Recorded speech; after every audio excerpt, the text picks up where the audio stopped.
여러분의 조상이 누구죠?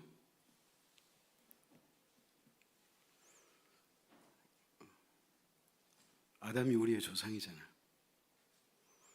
나도 우리 조상이 아담이고, 여러분도 조상이 아담이고, 미국 사람의 조상도 아담이고, 아랍 사람의 조상도 아담이고.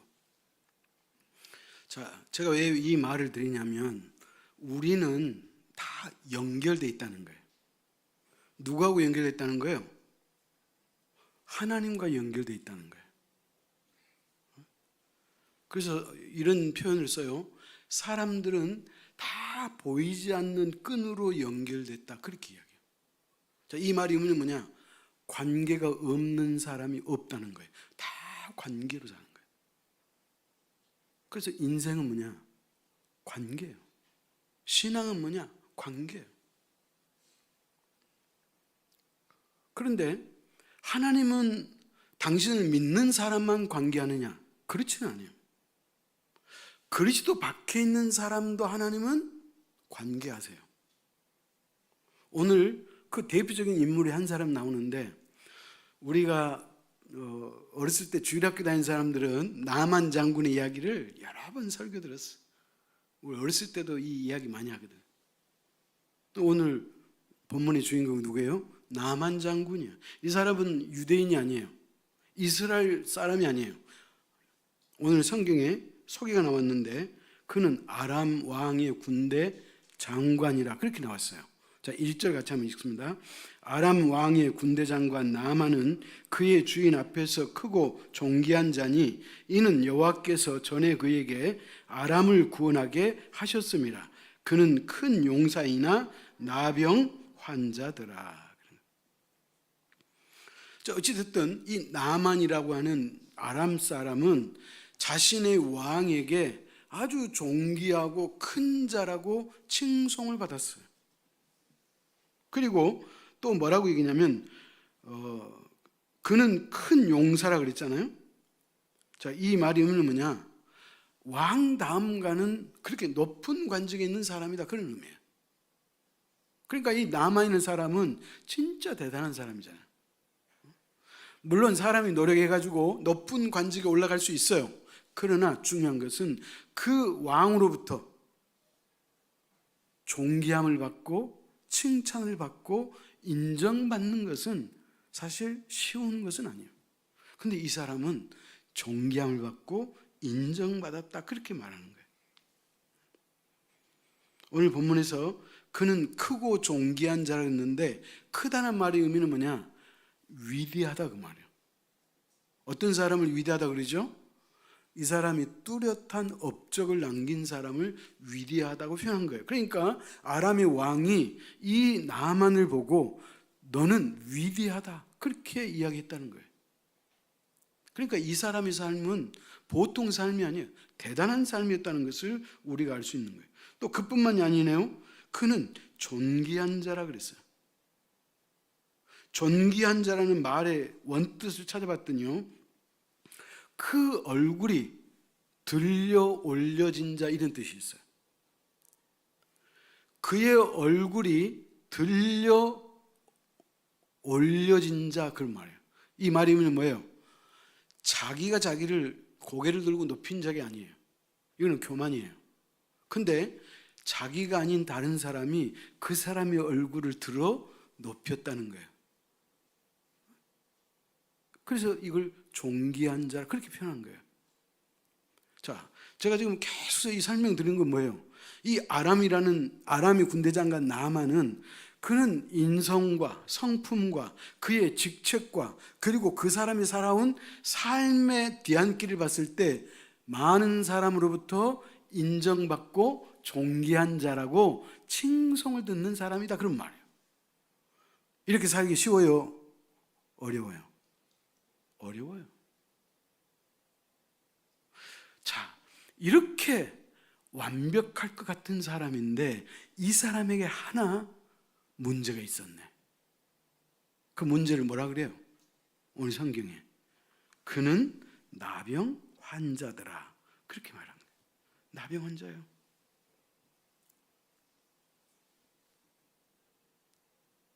여러분, 나병 환자예요. 우리나라가 이제 요즘은 이 나병이 유행하지 않잖아요. 예를 들어서 뭐 어떤 구한 말이나 일제시대 때나 이때 나병은요 천형이었어요. 천형. 하늘의 형벌로 알았다는 거예요. 그래서 저주받은 사람이 나병 걸린다고 그렇게 생각했어요. 그러니까 전염되기 때문에도 격리시키지만 아예 사람 취급을 안 한다는 거예요. 그게 나병이에요.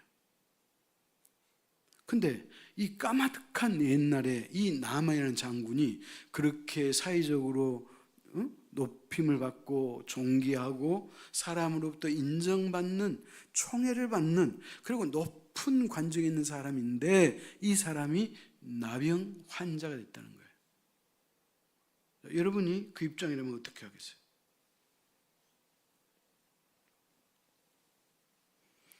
근데 이 나병을 사람 스스로 이겨낼 수 있어요? 이겨낼 수 없어요. 누가 도와줘야 돼?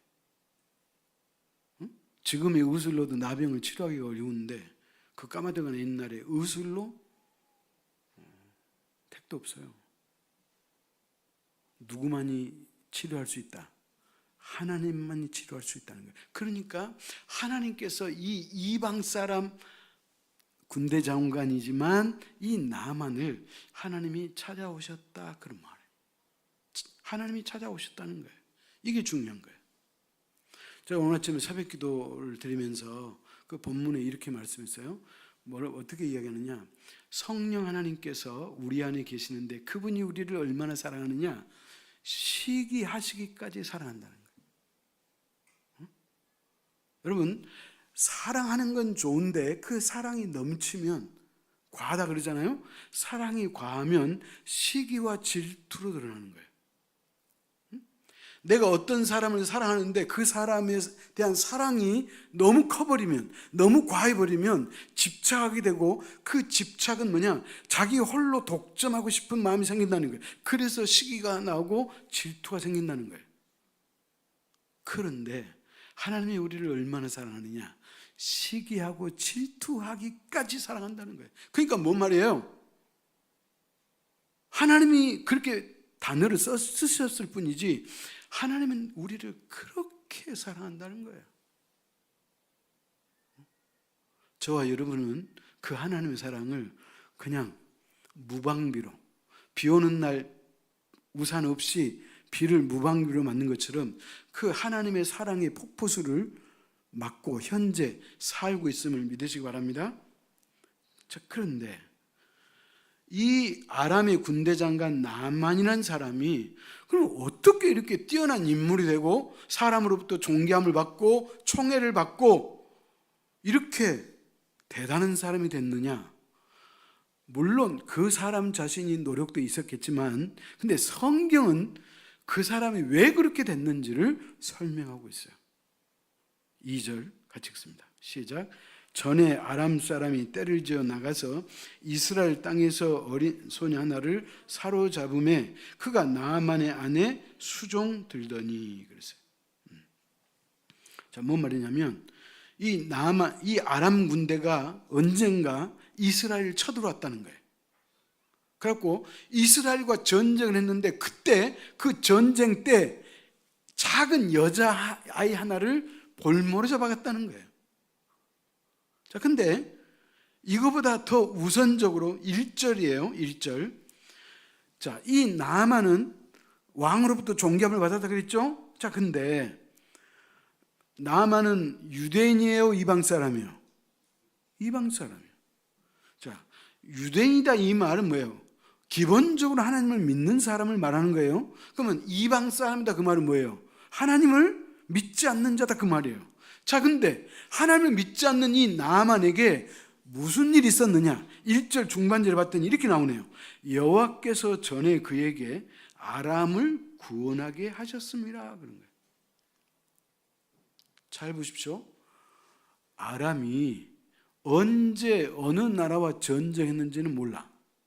왜? 성경에 기록 없으니까. 그러니까 우리가 뭐 여기까지 알 필요는 없어. 성경은 기록한 말씀대로만 우리가 받으면 돼.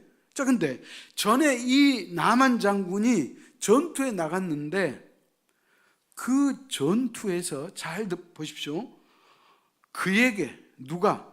여호와께서, 하나님께서 그에게 아람을 구원하게 하셨습니다.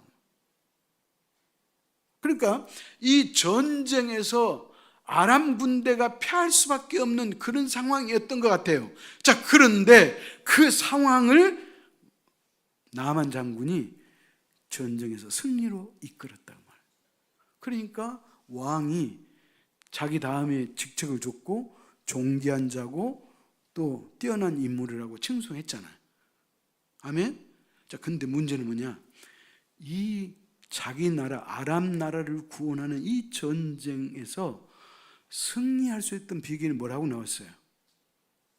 하나님이 나만에게 자기 나라 아람을 구원하도록 하셨다, 그 말이에요. 그러니까 하나님이 작용하셨다는 거예요. 하나님이 그 전쟁에 개입하셔가지고 하나님이 이기도록 했다는 거예요. 그러니까 나만은 자기의 힘과 능력으로 승리한 게 아니고 하나님의 은혜로, 하나님의 도움으로 그 전쟁을 승리했다는 거예요. 자, 근데 사람이 알아 몰라? 몰라. 그것은 나만과 하나님 사이에 있었던 일이에요. 어쩌면 나만도 모를 수 있어요. 그 전쟁에서 왜 이겼는지, 자기가 어떻게 하다 보니까 운이 좋아가지고, 재수가 좋아가지고, 아니면 자기가 뛰어나가지고 이겼다고 그렇게 생각하는지도 몰라. 근데 성경은 뭐라고 얘기해요? 전에 하나님께서 그로 하여금 아람을 구원하게 하셨다라고 말해요. 누가 하셨다? 하나님이 이기게 하셨다, 그 말이에요. 자, 여기는 뭐예요?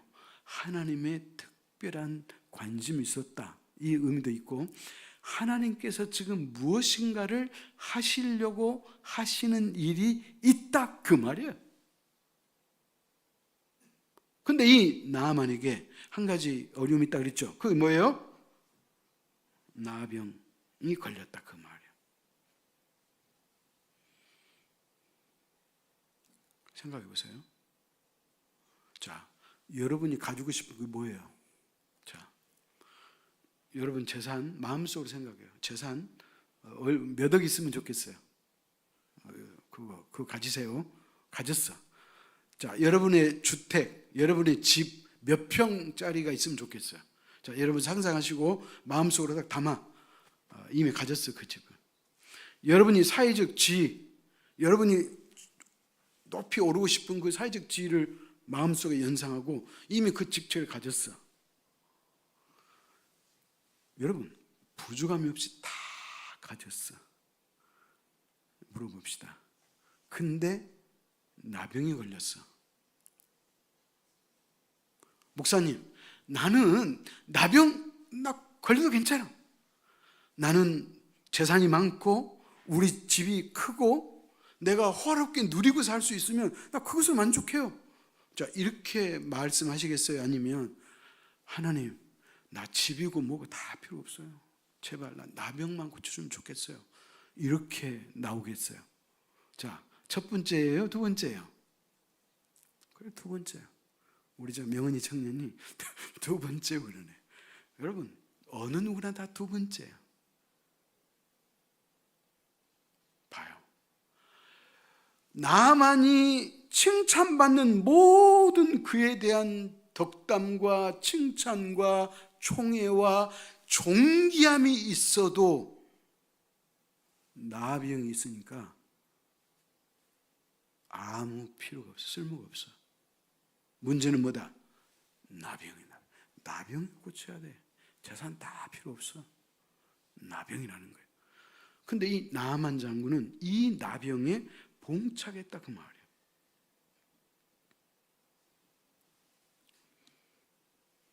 자, 근데 여러분, 이 나아만이라는 사람은 이름의 뜻이 뭐냐? 즐거움 혹은 기쁨, 이런 이름이에요. 그러면 나아만을 낳았던 부모님이 그 아이의 이름을 나아만이라고 지어줬을 때는 어떤 의미로 지었어요? 너는 일평생의 삶이 기쁘고 행복하거라, 그런 의미로 기쁨, 즐거움, 이런 뜻으로 나아만의 이름을 지어줬다는 거예요. 근데 그 이름과는 전혀 다른 삶을 살고 있다고 말해요. 무엇 때문에? 그 놈의 나병 때문에 그런 거예요.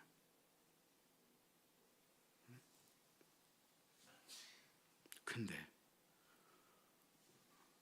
이제 나만 장군은 이 자기가 나병에 걸렸다는 것은 뭐예요? 희망이 없다는 거예요. 고칠 방법이 없어. 어디 가서 고쳐? 전혀 희망이라고는 찾아볼 수가 없는 그 나만에게 한 가지 돌파구가 생긴 거예요. 자, 그게 뭐냐? 아까 2절에 읽었던 언젠가 이스라엘 쳐들어갔을 때 그 전쟁에서 자그만 여자아이 하나를 볼모로 잡아왔는데 그 여자아이를 통해서 구원의 실마리를 찾는 거예요. 3절 같이 읽습니다. 자, 3절 시작. 그의 여주인에게 이르되 우리 주인이 사마리아에 계신 선지자 앞에 계셨으면 좋겠나이다. 그가 그 나병을 고치리다 하는지라. 자, 보십시오. 이 히브리에서 볼모로 잡혀온 이 계집 아이가, 여자아이가 나만 장군의 부인, 자기의 직책이 뭐예요? 사모님을 시중 두는 역할이거든. 근데 주인 마님이 나병에 걸렸어. 그 때문에 집안 분위기가 엉망이야. 그리고 비록 자기가 볼모로 잡혀왔어도 그 주인 마님께서 자기를 그래도 잘 대해준 것에 대한 고마움과 감사함이 있어. 그러니까 이 작은 계집 아이도 소위 말하면 자기 주인이 나병에 걸렸을 때 부엌에 홀로 들어가가지고 아이고 잘 됐다, 빨리 죽었으면 좋겠다, 이게 아니잖아요. 그 말은 그 주인의 은혜를 받고 있었다는 것을 우리가 추론할 수 있는 거예요. 짐작할 수 있는 거예요. 자, 그러면서 그 주인 마님에게, 사모님에게 하는 말이에요. 사모님, 우리 주인 마님께서 지금 나병에 걸리셨는데 사마리아에 가면 선지자라는 분이 계시는데 그분 앞에 가기만 하시면 그분이, 선지자가 우리 주인 마님을 치료해 주실 것입니다. 이렇게 이야기를 해요. 이게 뭐예요? 이게 뭐예요? 따라합시다. 복음. 복음이 그거예요. 복음은 기쁜 소식이거든. 내가 풀 수 없는 가장 어렵고 힘든 이 문제에 봉착했을 때 이 문제를 돌파할 수 있는 돌파구가 생겼다는 거예요. 탄광에서 탄을 캤던 사람이 그 탄광의 갱도가 무너져가지고 이제 절망 가운데 있을 때 한 줄기 빛이 보이는 거예요. 그게 뭐예요? 살 소망이 있다는 거예요. 오늘 나만에게 그 소망이 생겼다, 그런 말이에요. 여러분, 이것이 뭐냐? 나만이 가장 찾고 싶어하고 듣고 싶은 얘기예요. 그 뭐냐? 당신의 병을 치료할 용한 사람이 있습니다, 이 소리예요. 근데 자기 집 여자아이가 그 소리를 하는 거예요. 자, 여러분이 그 입장이라면 어떻게 하겠어요? 왜 대답이 없어요? 여러분이 그 입장이라면, 아니, 그 뭐예요? 지푸라기라도 잡아야 되잖아요. 그러니까 나만은 서슴 없어요. 여러분 4절 같이 한번 읽습니다. 4절, 우리 4절 크게 시작.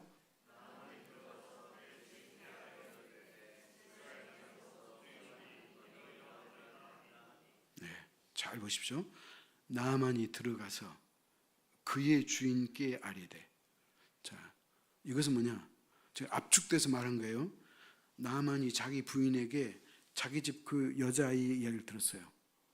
우리 주인님께서 사마리아에 계신 선지자 앞에 가시면 그분이 치료하실 수 있습니다. 제발 그분 앞에 가셨으면 좋겠습니다. 이 말을 사모님한테 했죠. 그러니까 그 사모가 자기 남편에게, 나만 장군에게 그 소리를 해준 거예요. 그랬더니 잘 보십시오. 나만이 어떻게 했는가. 4절. 나만이 들어가서 어디에 들어갔느냐? 왕궁에 들어갔다는 거예요. 왕궁에. 아람 왕에게 찾아갔다는 거예요. 나만이 들어가서 그 주인께 아뢰어 이르되 이스라엘 땅에서 온 소녀의 말이 이러이러하나이다 하니. 제가 일부러 오늘 보면 4절에서 끊었는데 5절에 보면 왕이 이스라엘 나라에 가도록 허락을 해요. 사랑하는 성도 여러분, 이게 바로 뭐냐? 나만 장군에게서 복음이에요. 자기는 결코 자기 질병을 스스로 치유할 수 있는 능력은 없어요. 힘은 없어요. 인생의 절망이에요. 어쩌면 그는 삶을 포기해야 될 그런 입장에 있을 수도 있어요. 그런데 그 여자아이로부터 뭘 들었어요? 복음을 들은 거예요. 기쁜 소식을 들어요. 나만에게 가장 큰 빅뉴스는 바로 그거예요. 자기 질병을 치유할 사람이 있다. 이게 복음이에요. 자, 그러면 잘 보십시오. 나만 장군의 나병이 뭐냐? 오늘 저와 여러분의 죄의 짐이에요. 우리는 죄인이에요. 로마서 6장 23절에 뭐라고 해요? 죄의 싹은 사망이에요. 사망이라는 것은 죽음뿐만 아니라 멸망이고 지옥이에요. 이걸 말하는 거예요. 죄의 싹은 사망이에요. 우리 죽어야 돼. 근데 우리는 이 죄값을 우리가 치를 수가 없어. 제가 오늘 중고등부에게 이 설교를 했는데 저도 설교하면서 내가 기특했어. 왜 그러냐면, 자, 사람이 의인은 없나요? 하나도 다 죄인인데 그 죄값은 사망이기 때문에 반드시 누군가 하나가 죽어야 한다는 거예요. 왜? 피를 흘린다는 것은 죽는다는 거잖아요. 그리고 하나님이 피 흘림이 없은 즉 죄 사함이 없다고 말씀했기 때문에 누가 죽어도 죽어야 돼. 근데 죄 지은 당사자인 내가 죽으면, 응? 내가 피를 흘린 내가 죽었어요. 그러면 내가 지은 죄값을 내가 갚았어요. 그런데 나는 죽었어요? 살았어요? 죽었어요. 그러니까 죄값은 피로 갚아야 되는데 자신의 피로 갚으면 자신이 죽는 거예요. 그럼 의미가 없어. 아니, 내가 살려고 내가 피를 흘리면 괜찮을 텐데 내가 살려고 죄값을 치르려고 내 피를 흘리면 나는 죽는 거야. 의미가 없어. 그럼 어떻게 해야 된다? 나 대신 다른 사람이 흘려줘야 된다. 그분이 구약에서는 짐승이 나 대신 흘렸고 신약에서는 예수 그리스도가 흘리셨다는 거예요. 아멘? 그렇기 때문에 저와 여러분은 죄인이에요. 내가 멸망하지 않고 유일하게 영생을 얻고 살 수 있는 그 방법이 하나 있는데 그게 뭐냐? 누가 나 대신 피를 흘려주는 거예요. 피 흘림이 없은 즉 죄사함이 없다 그랬잖아요. 피를 흘려야 돼. 내가 피 흘리는 것은 의미가 없어. 왜? 내가 죽는 거니까. 물어봅시다. 조선 팔도에, 아니 이 지구촌 전체 여러분을 위해서 피 흘려줄 사람 있어요? 자신 있게 말할 수 있어요? 없어요. 없어. 근데 예수 그리스도 그분만이 유일하게 나를 위해서 십자가에서 피를 흘려주셨어. 누구든지 그를 믿는 자는 멸망하지 않고 영생을 얻으리로다. 아멘. 사랑하는 성도 여러분, 그렇기 때문에 예수 그리스도가 나를 위해서 이 땅에 오신다고 하는 그 사건이 우리 인간에게 가장 큰 빅뉴스다는 거예요. 아멘. 이거보다 이 역사 이래 이거보다 더 큰 소식이 없어요. 그래서 복음은 뭐다? 기쁜 소식이다. 응? 복음은 기쁜 소식이에요. 그래서 2025년도에 우리 교회는 뭘로 산다? 복음으로 살잖아요. 복음으로. 이제 제가 오늘 이따 설명할 텐데 도대체 복음으로 산다는 건 구체적으로 어떻게 우리가 살아야 하느냐? 어떤 나병 걸리는 나만에게 희소식은 뭐예요? 그 병을 치유받을 수 있다는 것이 희소식이고 복음이라고 그랬어요. 그러면 그 나병이라는 것은 영적으로 뭐냐? 사망 선고예요. 죄인이에요. 근데 죽을 수밖에 없는 우리에게 사면령이 내린다는 거예요. 사면. 너의 모든 죄를 내가 사하노라 하고 우리 죄를 사해 주시고 우리를 이제 죄 가운데서 자유케 해 주시는 그분 한 분을 만나면 되는 거잖아요. 근데 그분이 이 땅에 이미 오셨다는 거예요. 그분이 누구예요? 예수 그리스도. 저와 여러분이 믿는 그 예수 그리스도가 나의 유일한 구원자예요.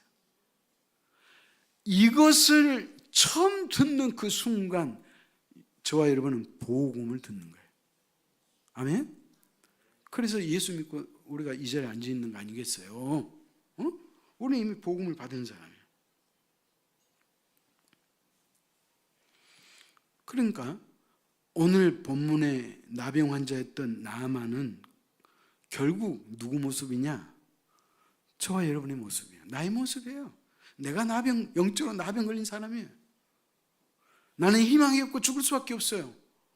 근데 작은 여자아이가 사마리아에 가면 선지자가 계시는데 그분 앞에 가면 그분이 치유할 수 있습니다. 이 소식을 듣고 왕궁에 들어가서 왕에게 내가 사마리아에 다녀오도록 허락해 달라 그래서 왕이 허락해 줬다 그런 말이에요. 그렇다면 사랑하는 성도 여러분, 이제 저와 여러분도 복음을 받았어요. 그래서 이미 우리는 예수 그리스도를 믿고 하나님의 자녀가 됐고 이제 영혼의 생명을 얻었어요. 아멘? 자, 그렇다면 여기서 중요한 건 뭐냐면 이 여자아이가 사마리아에 가면 누구 앞에 가라고 했는가 찾아봅시다. 응? 오늘 본문 그 내일 나왔어요. 자, 3절 같이 읽습니다. 그의 여주인에게 이르되 우리 주인이 사마리아에 계신 선지자 앞에 계셨으면 좋겠나이다. 그가 그 나병을 고치리다 하는지라. 자요, 선지자 앞에 계셨으면 좋겠나이다 그랬잖아요. 여러분, 왜 선지자 앞이라 그랬느냐? 이때 선지자가 누구냐면 엘리사였어요. 엘리사 선지자. 그러니까 이 계집아이는, 이 여자아이는 선지자가 누군지 이미 알고 있어. 그러면 엘리사 선지자 앞에 가시면 됩니다 이렇게 말하면 돼요. 그리고 낯선 곳을 찾아가고 낯선 사람을 찾으려면 이름을 알고 가야 되잖아요. 그잖아요? 근데 이 여자아이는 선지자의 이름을 말해준 게 아니고 이렇게 말해요. 선지자 앞에 계셨으면 좋겠나이다 그랬어요. 자, 이유를 설명할게요. 선지자는 뭐냐? 하나님의 말씀을 선포하는 자다 그 말이에요. 선지자의 사명, 선지자의 직책은 뭐다? 하나님 말씀을 선포하는 거예요. 그러니까 이 여자아이는 우리 주인님께서 사마리아에 가시거든 하나님 말씀 앞에 계시면 하나님이 치유해 주실 것입니다 그 말이에요. 누구 앞에? 말씀 앞에. 생명의 말씀 앞에 가라는 거예요. 여러분, 생명의 말씀을 받는 자가 그 사람이 구원받은 사람이에요. 이제 저와 여러분은 생명의 말씀을 사는 거예요. 그 말씀, 그러니까 복음이라고 하는 기쁜 소식이고 예수 그리스도라고 하는 구체적으로 우리가 포커스를 맞출 수 있지만 그러나 복음이라고 하는 것은 결국 뭐다? 성경 전체 말씀이다 그 말이에요. 그러니까 복음으로 산다 그 말은 어떻게 산다? 말씀으로 산다 이것과도 틀리잖아요. 자, 제가 주보에 압축해놨어요. 주보 생각이 담겨 있는 걸 찾아봅시다.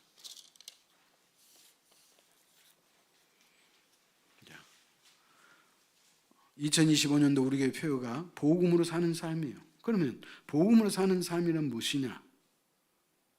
그 첫 단락 여러분이 한번 크게 읽어주십시오. 시작.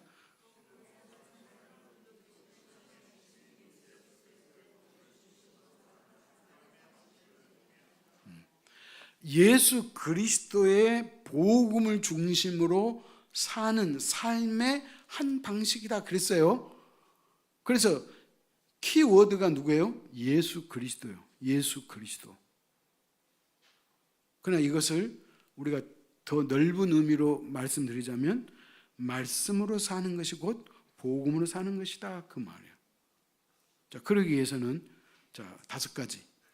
우리가 2025년도에 우리가 여러분 각자가 열심을 내야 될 목표가 5가지가 있는데 첫 번째 신앙의 실천이에요. 자, 여러분 읽습니다. 시작.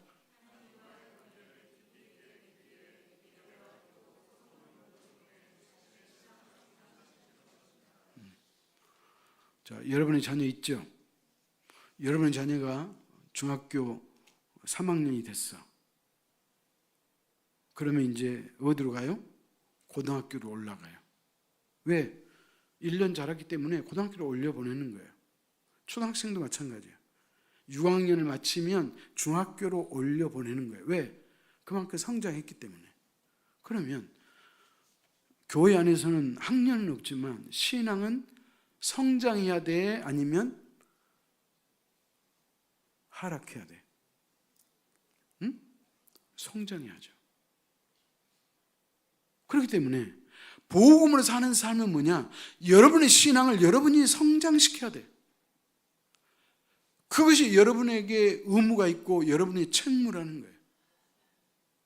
2025년도에 여러분 각자는 여러분의 신앙을 성장시킬 수 있기를 축복합니다.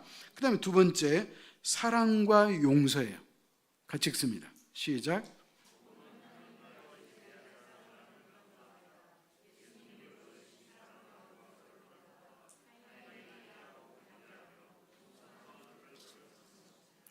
자, 읽어보십시오. 2025년도에는 사랑해야 돼. 우리가 다 사랑하고 살잖아요. 그러나 거기에 무게중심을 더 줘서 특별하게 사랑하는 거예요. 그냥 무덤덤하게 살지 말고 사랑할 수 있기를 축원합니다. 사랑하고 삽시다. 그리고 또 한 가지는 뭐냐? 반드시 용서해야 돼. 그리스도의 십자가의 보혈로 저와 여러분의 죄를 용서해 주셨기 때문에 용서받은 자로서 우리가 어떻게 해야 돼? 용서해야 돼. 주님께서도 주기도문에서 말씀하셨잖아요. 우리가 주님으로부터 용서를 받았기 때문에 우리가 용서하는 것이 마땅하다는 거예요. 아멘? 사랑을 받았으므로 사랑하는 게 마땅하고 용서받았기 때문에 용서하는 것이 마땅하다고 성경은 말씀하고 있는 거예요. 그렇기 때문에 복음으로 사는 삶은 뭐냐? 사랑하고 용서해야 돼. 2025년도 가기 전에 여러분의 마음속에 용서하지 못할 사람 한 사람도 없어야 돼요. 아멘? 여러분 마음속에는 어떤 사람과 대척점을 갖고 있거나 용서 못할 사람 하나도 없어요. 목사님, 나는 다른 사람은 다 용서해도 그 사람 한 사람만큼은 용서할 수 없어요. 그 사람까지 용서해야 돼. 자, 왜 그러냐면 예수님께서 내가 이 우주 만물 가운데 모든 사람의 죄를 다 용서하노라. 그런데 내가 보니까 김성식이 저놈만큼은 내가 용서 못한다. 주님이 그렇게 말씀하셨어요? 주님 앞에는 용서 못할 인간이 없어요. 다 용서했어. 그렇기 때문에 우리도 용서해야 돼. 아멘? 2025년 연말에 가서 용서하지 말고 지금 용서할 수 있게 축원합니다. 자, 여러분의 마음속에 용서 못할 사람이 존재한다, 존재하지 않는다? 존재하지 않아야 돼요. 그 다음에 3번째, 윤리적인 삶이에요. 같이 읽습니다. 시작.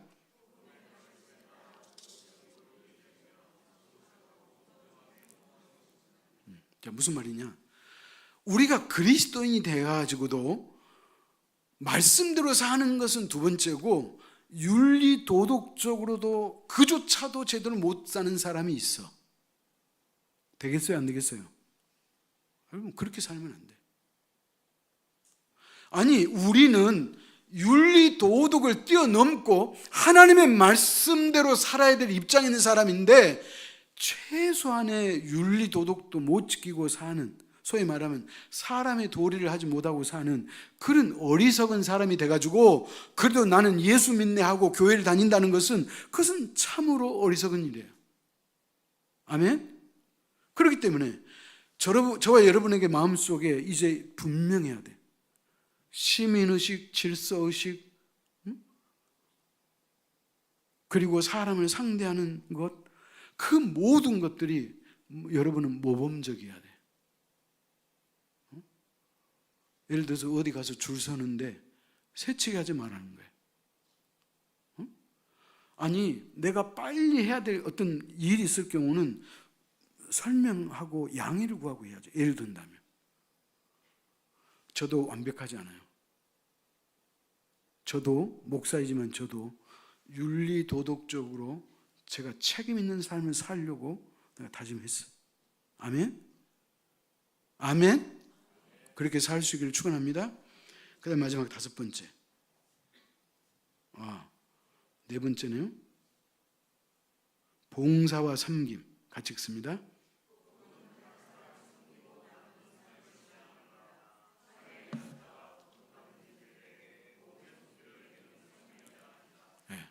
우리가 봉사하고 남을 돕는 일에 우리가 앞장서자는 거예요. 우리 교회는 지난해 섬김의 현금을 만들어가지고 우리가 지역사회를 돕자고 우리가 그렇게 해서 여러분이 매월 작정 헌금을 해주셨어요. 여러분이 작정한 그 헌금은 한 푼도 우리가 허투루 쓰지 않으려고 그래요. 자, 근데 이번 해는 이제 두 해째가 되는데, 이 올해는 더 많은 사람에게 우리가 나눔을 하고 봉사하고 또 사랑을 베푸는, 그리스도의 사랑을 베푸는 우리 교회와 저와 여러분 될 수 있기를 축복합니다. 그 다음 마지막 다섯 번째, 전도와 사역. 시작.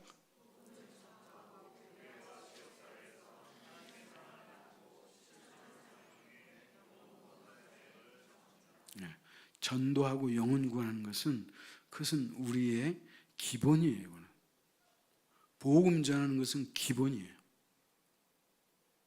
말 언변이 세고 그래도 맑게나 잘한다는 사람만 하는 게 아니에요. 예수 믿는 사람이라면, 예수 믿고 여러분이 구원받았다면 반드시 여러분이 복음을 전해야 돼. 그러므로 내가 복음을 전해야 될 사람을, 우리 교회는 목장 예배를 드리기 때문에 내가 전도하고자 하는 영혼의 VIP를 이미 정해놓고 기도하고 계셔요. 근데 아직 내가 전도할 사람을 내가 찾지 않고 있다면 그 대상을 찾아가지고 그 대상을 놓고 기도할 수 있기를 축원합니다. 그래서 복음을 사는 삶은 뭐냐? 예수 그리스도의 십자가의 구원의 방식으로 우리가 사는 거예요. 이게 핵심 메시지예요. 그러면서 오늘 다섯 가지로 살아서 진실로 복음으로 사는 우리 제일교회 공동체가 될 수 있기를 축원합니다. 기도하겠습니다. 하나님 아버지, 하나님의 은혜와 사랑을 감사합니다. 우리가 무엇인지 우리를 이처럼 사랑하시고 하나님의 깊은 은혜의 세계로 우리를 불러주시고 하나님의 말씀을 통해서 우리를 영적으로 더욱 성숙시키고, 그리고 우리의 삶을 어떻게 살아야 되는지 그 방향성을 정해주시니 진심으로 감사합니다.